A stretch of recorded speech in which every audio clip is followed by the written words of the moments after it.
একদিন মক্কার ধনী ব্যক্তি উমাইয়া তার কৃতদাস বেলাল হাবশিকে বলল, হে বিলাল, মক্কা থেকে ব্যবসায়ী লোকেরা মালামাল নিয়ে সিরিয়ায় যাবে, তুমিও তাদের সাথে আমার মালামাল নিয়ে যাবে।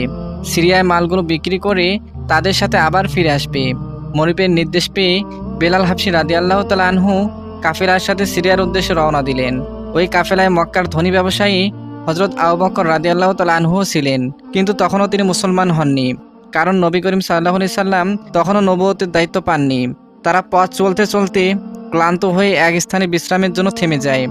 অতঃপর ক্লান্ত শ্লান্ত লোকদেরকে বেলাল হাবশি রাদিয়াল্লাহু তাআলা আনহু মধুর সুরে গান গেয়ে আনন্দ দিচ্ছিলেন। বেলালের কণ্ঠে মুগ্ধ হয়ে হযরত আবু বকর রাদিয়াল্লাহু তাআলা আনহু এগিয়ে এসে তার সাথে কিছুক্ষণ আলাপচারিতা করলেন। আলাপ করার সময় বেলাল হাবশি রাদিয়াল্লাহু তাআলা আনহুর কতকগুলো গুণের আবু বকর রাদিয়াল্লাহু তাআলা আনহু প্রশংসা করলেন। হযরত আবু বকর রাদিয়াল্লাহু তাআলা আনহু তার প্রতি আকৃষ্ট হয়ে যান। অতঃপর বিশ্রাম শেষে তারা পুনরায় চলতে শুরু করলেন। সিরিয়ায় পৌঁছে বেলাল হাবশি রাদিয়াল্লাহু তাআলা আনহু লক্ষ্য করলেন হযরত আবু বকর রাদিয়াল্লাহু তাআলা আনহু একজন দরবেশের কাছে গিয়ে তার এক স্বপ্নের ব্যাখ্যা জানতে চেয়ে তাকে অনুরোধ করছেন। তখন দরবেশ বললেন, আপনি ইনশাআল্লাহ একজন ভবিষ্যৎ নবীর সঙ্গী হবেন। সেই নবী আপনার গোত্র থেকেই হবে। আপনি তারই প্রতিনিধি হবেন এবং তার মৃত্যুর পর আপনি হবেন তার উত্তরাধিকারী খলিফা। এই দৃশ্য দেখে বেলাল হাবশি রাদিয়াল্লাহু তাআলা আনহু অবাক হয়ে গেলেন। তিনি এগিয়ে গিয়ে দরবেশকে জিজ্ঞেস করলেন, আপনি যে নবীর কথা বললেন সেটা আবার কি জিনিস? তখন দরবেশ বললেন, নবী হলো আল্লাহর দূত। আল্লাহ তাআলা তাকে লোকদের সত্যের পথে এবং সুন্দরের পথে চলতে নির্দেশ দেন। বেলাল হাবশি রাদিয়াল্লাহু তাআলা আনহু এসব কথা শুনে অবাক হয়ে গেলেন, কারণ মক্কার অনন্য লোকদের মতো তিনিও মূর্তি পূজা করতেন। ব্যবসার উদ্দেশ্যে রওনা করার পূর্বে মূর্তির পায়ে প্রণাম করতেন, আবার ব্যবসায় লাভবান হয়ে ফিরে এসে মূর্তির পায়ে পড়ে কৃতজ্ঞতা প্রকাশ করতেন। যাই হোক, এবার বেলাল হাবশি রাদিয়াল্লাহু তাআলা আনহু ফিরে এসে হাবল নামক মূর্তির সামনে গেলেন এবং মনে মনে ভাবলেন, আচ্ছা, হাবেল যদি এত শক্তিশালী হয় তাহলে সে নিজেকে রক্ষা করতে পারে না কেন? আর কিছুদিন আগেই তো এই মূর্তির হাত ভেঙে গিয়েছিল, অতঃপর কিছু লোক তার হাত মেরামত করে দিয়েছিল। এভাবে বেশ কিছুক্ষণ বেলাল হাবশি রাদিয়াল্লাহু তাআলা আনহু মূর্তিগুলো নিয়ে গভীর চিন্তা ফিকির করলেন। ফলে অনেক প্রশ্ন তার মনকে বিক্ষিপ্ত করে দেয়। একদিন রাতে বেলাল হাবশি রাদিয়াল্লাহু তাআলা আনহু তার জন্য নির্ধারিত কক্ষে মাদুরের উপর চিন্তা করছিলেন। এমন সময় তিনি ফিসফিস আওয়াজ শুনলেন, ও বেলাল, ও বেলাল। তিনি লক্ষ্য করে দেখলেন হযরত আবু বকর রাদিয়াল্লাহু তাআলা আনহু তাকে ডাকছেন। অতঃপর তিনি দাঁড়িয়ে গেলেন। হযরত আবু বকর রাদিয়াল্লাহু তাআলা আনহু কাছে এসে বললেন, ভাই, আপনি শুনুন, আমি একটি সুখবর নিয়ে এসেছি।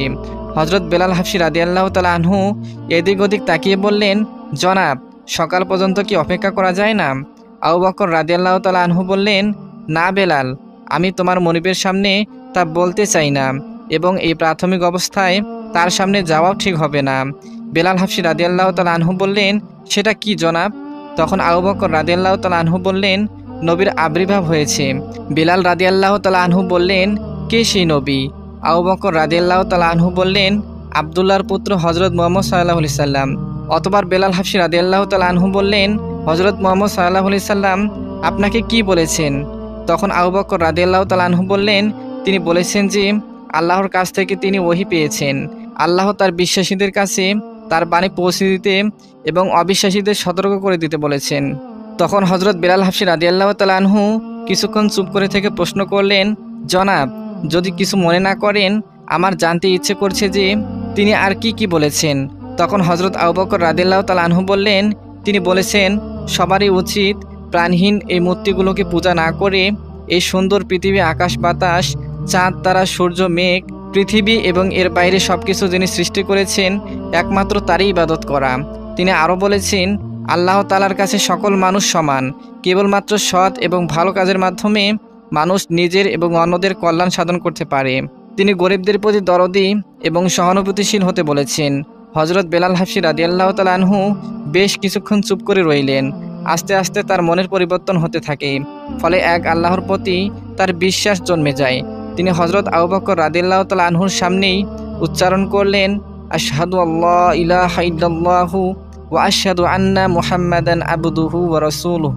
অর্থাৎ, আমি সাক্ষ্য দিচ্ছি যে আল্লাহ ছাড়া আর অন্য কোনো উপাস্য নেই এবং আমি আরও সাক্ষ্য দিচ্ছি যে হযরত মুহাম্মদ সাল্লাল্লাহু আলাইহি সাল্লাম আল্লাহ তাআলার বান্দা ও প্রেরিত রাসূল। তখন হজরত আবু বকর রাদিয়াল্লাহু তাআলা আনহু বললেন, ইনশাআল্লাহ আগামীকাল রাত্রে আমি আপনাকে নিয়ে হজরত মুহাম্মদ সাল্লাল্লাহু আলাইহি সাল্লামের দরবারে গিয়ে হাজির হব। এ কথা বলে হজরত আবু বকর রাদিয়াল্লাহু তাআলা আনহু চলে গেলেন। হজরত বেলাল রাদিয়াল্লাহু তাআলা আনহু অনেকক্ষণ ধরে মহান সৃষ্টিকর্তার কুদরতের কথা ভাবলেন। তার মনে হলো তিনি যেন এক নতুন জীবন পেয়েছেন। ইসলাম গ্রহণ করার পরও বেলাল হাবশী রাদিয়াল্লাহু তাআলা আনহু প্রাথমিকভাবে তার কাফের মনিবের কাজ চালিয়ে যাবেন বলে সিদ্ধান্ত নিলেন। অতঃপর পরের দিন রাতের বেলা আগের কথা মতো হজরত বেলাল রাদিয়াল্লাহু তাআলা আনহু তার বন্ধু হজরত আবু বকর রাদিয়াল্লাহু তাআলা আনহুর বাড়িতে গেলেন।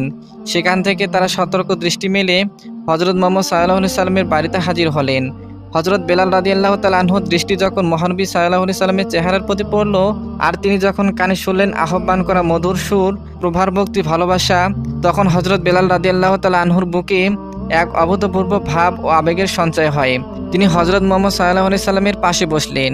কৃতদাস বা নিচু মানুষের মতো নয়, একজন মর্যাদাবান সম্মানের অধিকারী মানুষের ন্যায় বসলেন। নবী করিম সাল্লাল্লাহু আলাইহি সাল্লামের সামনে তিনি আরও উচ্চারণ করলেন, আশহাদু আল্লাহ ইলাহা ইল্লাল্লাহু ওয়া আশহাদু আন্না মুহাম্মাদান আবদুহু ওয়া রাসূলুহু। হযরত মুহাম্মদ সাল্লাল্লাহু আলাইহি সাল্লামের সাথে কথা বলে তার মন আনন্দে ভরে গেল।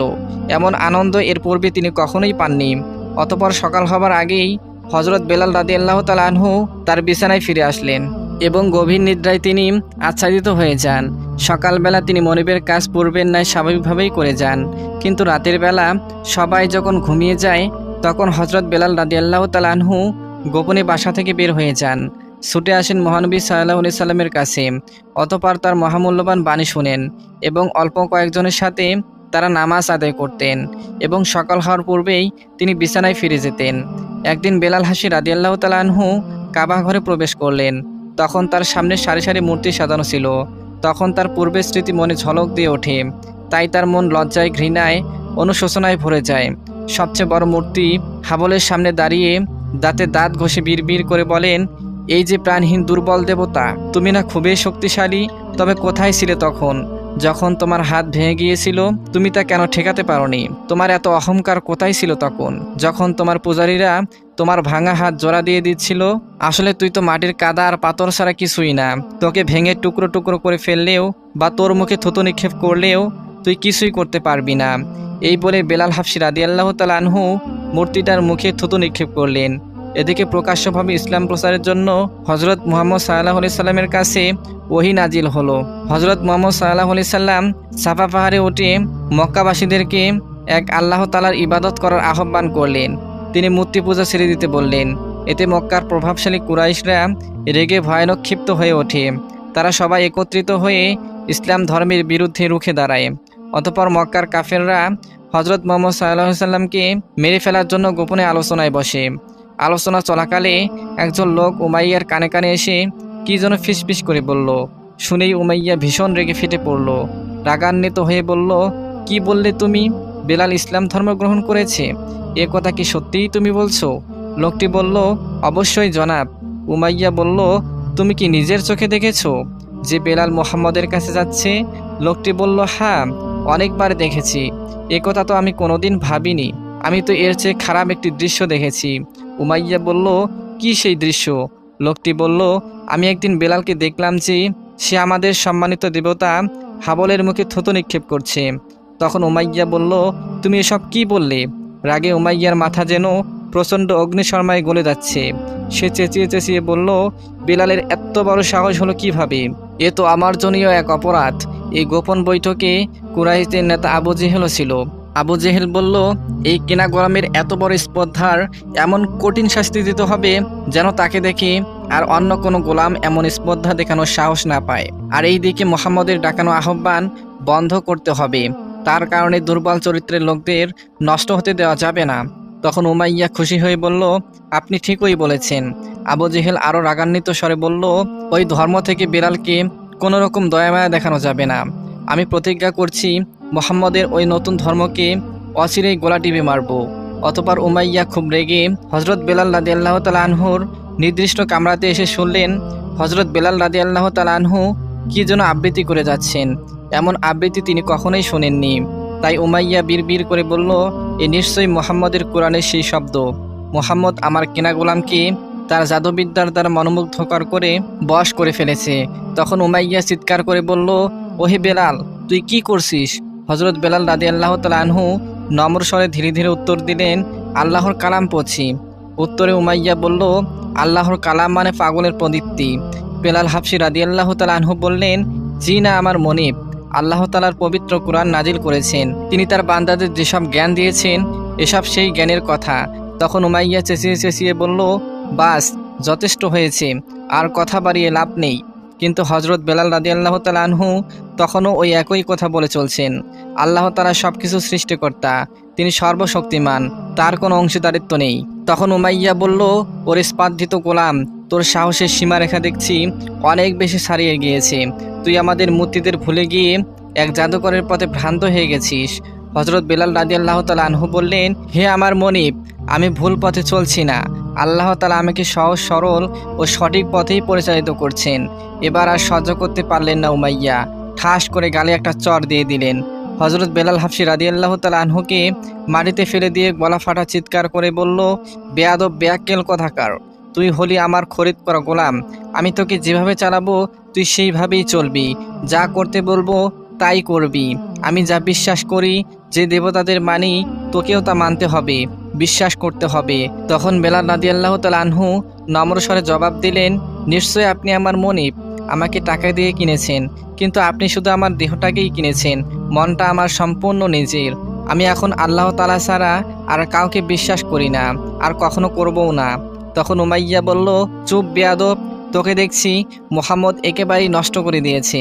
বেলাল হাবশী রাদিয়াল্লাহু তাআলা আনহু বললেন, জি না হুজুর, মুহাম্মদ সাল্লাল্লাহু আলাইহি সাল্লাম আমাকে নষ্ট করেনি, বরং তিনি আমাকে ঠিকমতো চলার পথ দেখিয়ে দিয়েছেন। তখন উমাইয়া তার কেনা গোলামের সাহস দেখে স্তম্ভিত হয়ে যায়। তিনি রেগে অগ্নিশর্মা হয়ে বলল, ওরে কালো কুসকুসে গোলাম, আমি আমার দেবতাদের নামে কসম কাটছি, তুই তোর এই ধর্ম না ছাড়া পর্যন্ত তোকে আমি যত রকমের কঠিন শাস্তি আছে তাই দেব। তোর আল্লাহ আল্লাহ করা ইসলাম ধর্ম মেনে চলার মজাটা আমি তোকে অবশ্যই দেখাবো। তখন বেলাল রাদিয়াল্লাহু তাআলা আনহুর মুখ থেকে আপনা আপনি বের হয়ে যায়, আমার জান বেরিয়ে গেলেও আমি ইসলাম ধর্ম ছাড়ব না, কারণ ইসলাম হলো মানুষের জন্য মুক্তির ধর্ম।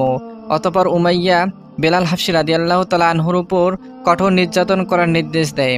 ফলে শুরু হলো চাবুকের আঘাত, কিন্তু তবুও তার মুখ থেকে একটি ধ্বনি সবসময় উচ্চারিত হতে থাকে, আহাদ আহাদ, অর্থাৎ আল্লাহ এক, আল্লাহ এক।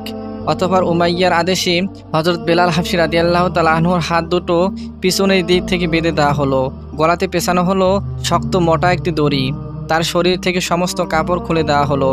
অতঃপর তাকে চাবুকের পর চাবুক মেরে নির্মমভাবে আঘাত করতে লাগলো। কি নির্মম নিষ্ঠুর নির্যাতন! হযরত বেলাল রাদিয়াল্লাহু তাআলা আনহুর শরীর থেকে ঝরঝর করে রক্ত ঝরছে। একটা সময় তিনি জ্ঞান হারিয়ে ফেললেন। কিছুক্ষণ পর জ্ঞান ফিরলে তিনি দেখলেন তাকে একটি অন্ধকার কুঠরিতে বন্দী করে রাখা হয়েছে। আর তার বুঝতে বাকি থাকলো না যে মৃত্যু পর্যন্ত তাকে রাত দিন এখানে কাটাতে হবে। তার চোখের সামনে ভেসে ওঠে ভাই এবং বোনের মুখ। তিনি মনে মনে ভাবলেন, আর একবার যদি তাদের কাছে যেতে পারতাম, একবার যদি তাদেরকে দেখতে পারতাম। মহানবী সাল্লাল্লাহু আলাইহি সাল্লামের মুখটাও তার সামনে ভেসে উঠল। তিনি উঠে বসতে চাইলেন, কিন্তু মাথা ঘুরে পড়ে গেলেন, কারণ সারা শরীরে ছিল অসহ্য ব্যথা। কিন্তু তবুও তিনি আল্লাহর উপর ঈমান ছাড়তে এক চুল পাতস্থ হলেন না। পরদিন সকালবেলা উমাইয়া এবং তার দলবল এসে দেখল বেলাল হাবশী রাদিয়াল্লাহু তাআলা আনহু মরে গেছে নাকি বেঁচে আছে। তারা দেখল বেলাল হাবশী রাদিয়াল্লাহু তাআলা আনহু এখনও বেঁচে আছে। উমাইয়া তার কাছে এগিয়ে গেল। সে ভেবেছিল তার কেনা গোলাম তার পা জড়িয়ে ধরে মাপ চাইবে, কিন্তু তার বদলে সে একই কথা তার মুখ থেকে বের হচ্ছিল, আল্লাহ এক, আল্লাহ এক। কি অসহ্য ব্যাপার! এবার উমাইয়া তার লোকদেরকে আদেশ দিল, এই বেয়াদবটাকে মক্কার পাথরের পথে টেনে হিঁচড়ে নিয়ে যাও। এই বিদ্রোহী গোলামের আমার কোনো প্রয়োজন নেই। আদেশ পেয়ে উমাইয়ার লোকেরা অতি উল্লাসী হয়ে হযরত বেলাল হাবশী রাদিয়াল্লাহু তাআলা আনহুকে কাকর ভরা পথের উপর দড়ি দিয়ে বেঁধে টেনে হিঁচড়ে নিতে শুরু করে। অসহনীয় যন্ত্রণায় কুকিয়ে কুকিয়ে ওঠে বেলাল। হযরত বেলাল হাবশী রাদিয়াল্লাহু তাআলা আনহুর উপর এমন অত্যাচার কয়েকদিন ধরে চলল। ব্যথায় যন্ত্রণায় বেলাল হাবশী রাদিয়াল্লাহু তাআলা আনহুর শরীর নিথর হয়ে যায়, কিন্তু তবুও তার মুখ থেকে সে একই কথা উচ্চারিত হতে থাকে, আল্লাহ এক, আল্লাহ এক। এ সময় আবু জেহেল এগিয়ে এসে বলল, এই বেয়াদবটাকে আরও অসহনীয় এবং কঠোর শাস্তি দিতে হবে, নইলে তার আসল ঠিকানা আসবে না। অতঃপর তারা দুপুরে কাঠফাড়া রোদে হজরত বেলাল রাদিয়াল্লাহু তাআলা আনহুকে মরুভূমির উত্তপ্ত বালুতে চিৎ করে শুয়ে দিল। আহ, কি নিষ্ঠুর উমাইয়া এবং তার লোকেরা! উত্তপ্ত বালুতে চিৎ করে শুয়ে দিয়েই তারা ক্ষান্ত হলো না। হজরত বেলাল রাদিয়াল্লাহু তাআলা আনহুর বুকের ওপর খুব বড় এবং ভারী একটি পাথর চাপা দেয়া হলো এবং বলল, তুই যেই পর্যন্ত তোর আল্লাহ এবং মুহাম্মদের বাণী ছেড়ে আমাদের দেবতা হাবল, নাত, উজ্জা এদের নাম না নিবি, ততক্ষণ পর্যন্ত তোকে এই অবস্থাতেই রাখা হবে। উত্তপ্ত বালুর উপরে বিশাল পাথর বুকের উপর চাপা দেওয়ার ফলে বেলাল হাবশী রাদিয়াল্লাহু তাআলা আনহুর প্রাণ যেন বেরিয়ে যাওয়ার উপক্রম হলো। যন্ত্রণা সহ্য করার ক্ষমতা আর নেই, তবুও মুখে তার আল্লাহর নাম। একসময় তিনি জ্ঞান হারিয়ে ফেললেন। কিছুক্ষণ পর কিছুটা জ্ঞান ফিরে এলো, কিন্তু তিনি উঠতে পারছিলেন না। মরার মতোই তিনি পড়ে আছেন। এ সময় তিনি শুনতে পারলেন দুজনের মধ্যে কথাবার্তা হচ্ছে। একজন ছিল তার নির্দয় মনিব, আর একজন হচ্ছেন হজরত আবু বকর রাদিয়াল্লাহু তাআলা আনহু। হজরত আবু বকর রাদিয়াল্লাহু তাআলা আনহু বলছেন, উমাইয়া, তুমি এই লোকটিকে আর কত যন্ত্রণা দিবে? এর প্রতি তুমি একটি সদয় হও, অথবা তুমি একে অর্থের বিনিময়ে বিক্রি করে দাও। উমাইয়া উত্তরে বলল, না, তা হয় না। অবাধ্য গোলামকে বশে না এনে শুধু টাকা পয়সার জন্য তাকে আমি ছেড়ে দিতে পারি না। তারপর হজরত আবু বকর রাদিয়াল্লাহু তাআলা আনহু বললেন, না হয় আমার কাছে বিক্রি করে দাও। উমাইয়া এটা শুনে ইচ্ছে করে এমন একটা প্রস্তাব রাখলো যা আবু বকর রাদিয়াল্লাহু তাআলা আনহু স্বাভাবিকভাবে গ্রহণ করবে না, আর বেলালকেও মুক্ত করতে পারবেন না। উমাইয়া বলল, আপনি যদি এই কালো গোলামের বদলে আপনার রূপবান কৃতদাস রুমকে এবং সেই সাথে আর 100 দিরহাম দেন, তবে আমি তাকে আপনার কাছে ছেড়ে দিব। প্রস্তাব শুনে হজরত আবু বকর রাদিয়াল্লাহু তাআলা আনহু রাজি হয়ে গেলেন। কিন্তু সেখানে তখন কুরাইশদের নেতা আবু সুফিয়ানও উপস্থিত ছিল। সে বলল, মক্কার প্রথা এবং নিয়ম অনুযায়ী সাজাপ্রাপ্ত অবস্থায় কোনো কৃতদাসকে বিক্রি করা যায় না। উত্তরে উমাইয়া বলল, আপনার কথা আমি স্বীকার করি, কিন্তু এই কৃতদাস তো এখন মৃত বলেই এটার দাম 100 দিরহাম ধরেছি। এ সময় বহু কষ্টে হজরত বেলাল রাদিয়াল্লাহু তাআলা আনহু একবার চোখ খুললেন। উমাইয়া ছুটে তার কাছে গেল। উমাইয়া যখন দেখল হজরত বেলাল রাদিয়াল্লাহু তাআলা আনহু বেঁচে আছেন, তখন তার উল্লাস দেখে আর কি, এ দেখছি সত্যি সত্যি বেঁচে আছে। তখন সে হজরত আবু বকর রাদিয়াল্লাহু তাআলা আনহুর কাছে এসে দাবি করলো, এখন আমি তাকে 200 দিরহামের কমে বিক্রি করব না। হজরত আবু বকর রাদিয়াল্লাহু তাআলা আনহু উমাইয়ার প্রস্তাবে রাজি হয়ে গেলেন এবং লেনদেন মিটিয়ে বললেন, উমাইয়া, তুমি বেলালের মর্যাদা বুঝতে পারোনি। আমি তাকে ইয়েমেন রাজ্যের চেয়ে বেশি মূল্যবান মনে করি। অতঃপর হজরত বেলাল রাদিয়াল্লাহু তাআলা আনহুর বুক থেকে ভারী পাথর সরিয়ে দেওয়া হলো, বাঁধন খুলে দেওয়া হলো। অতি কষ্টে তিনি চোখ খুললেন। তিনি দেখলেন হজরত আবু বকর রাদিয়াল্লাহু তাআলা আনহুর পালিত সন্তান যায়েদ তার পাশে দাঁড়িয়ে আছেন। তিনি মমতা স্বরে তাকে বললেন, বেলাল, আপনার দাসত্বের শৃঙ্খল খুলে দেওয়া হলো, আজ থেকে আপনি সম্পূর্ণ স্বাধীন। অতঃপর জায়েদের সাহায্যে হজরত আবু বকর রাদিয়াল্লাহু তাআলা আনহু হজরত বেলাল রাদিয়াল্লাহু তাআলা আনহুকে ধরে ধরে নিজের বাসায় নিয়ে এলেন। বেলাল রাদিয়াল্লাহু তাআলা আনহুকে এত অমানসিকভাবে মারা হয়েছিল, যার ফলে আরও 5 দিন পর্যন্ত জীবন মৃত্যুর সাথে লড়াই করতে হয়েছিল তাকে যে কত রকমের ওষুধ খাওয়ানো হয়েছিল আর কত রকমের মলম লাগানো হয়েছিল তার কোনো হিসাব নেই। হজরত বেলাল রাদিয়াল্লাহু তাআলা আনহু নিজেও তা জানতেন না। অতঃপর 6 দিন পর তিনি ঘর থেকে বের হলেন। এই দৃশ্য দেখে হজরত আবু বকর রাদিয়াল্লাহু তাআলা আনহুর আনন্দের কোনো সীমা ছিল না। তিনি নিজ হাতে দুধ দহন করে হজরত বেলাল রাদিয়াল্লাহু তাআলা আনহুকে খাওয়ালেন। উচ্ছ্বাসিত হয়ে বললেন, প্রিয় বেলাল, আমি তোমার মতো ভাগ্যবান লোক আর একটাও দেখিনি। মহানবী সাল্লাল্লাহু আলাইহি সাল্লাম 3 দিন ধরে তোমার বিছানায় বসে তোমার রোগ মুক্তির জন্য আল্লাহর তাআলার কাছে দোয়া করেছেন। যখন তোমার জ্বর কমে গেল এবং আশঙ্কা কেটে গেল, তখন তিনি বাড়িতে গিয়েছেন। অথবা সুস্থ হবার পর হজরত আবু বকর রাদিয়াল্লাহু তাআলা আনহু বেলাল রাদিয়াল্লাহু তাআলা আনহুকে সাথে নিয়ে মহানবী সাল্লাল্লাহু আলাইহি সাল্লামের কাছে গেলেন। মহানবী সাল্লাল্লাহু আলাইহি সাল্লাম তাকে আপন করে নিলেন। শুরু হলো হজরত বেলাল রাদিয়াল্লাহু তাআলা আনহুর নতুন আনন্দ ভরা জীবন। তিনি সারাক্ষণ নবীজির পাশে পাশে থাকতেন। তবে মহানবী সাল্লাল্লাহু আলাইহি সাল্লামের অধীনে তিনি চাকর হিসেবে নয়, রাজার মর্যাদায় দিন কাটাতে থাকেন। অতঃপর নামাজের জন্য যখন আজান দেওয়ার প্রয়োজন হলো, তখন নবী করিম সাল্লাল্লাহু আলাইহি সাল্লাম হযরত বেলাল হাবশী রাদিয়াল্লাহু তাআলা আনহুকে বললেন, তুমি মুসল্লিদের ডাকানোর জন্য দায়িত্ব নাও। নবী করিম সাল্লাল্লাহু আলাইহি সাল্লাম বেলাল হাবশী রাদিয়াল্লাহু তাআলা আনহুকে কিভাবে আজান দিতে হয় তা শিখিয়ে দিলেন। ফলে বেলাল রাদিয়াল্লাহু তাআলা আনহু কাঁপা কাঁপা কণ্ঠে নামাজের জন্য প্রথম আজান দিলেন। এভাবেই তিনি হয়ে গেলেন মুসলিম জাহানের প্রথম মুয়াজ্জিন।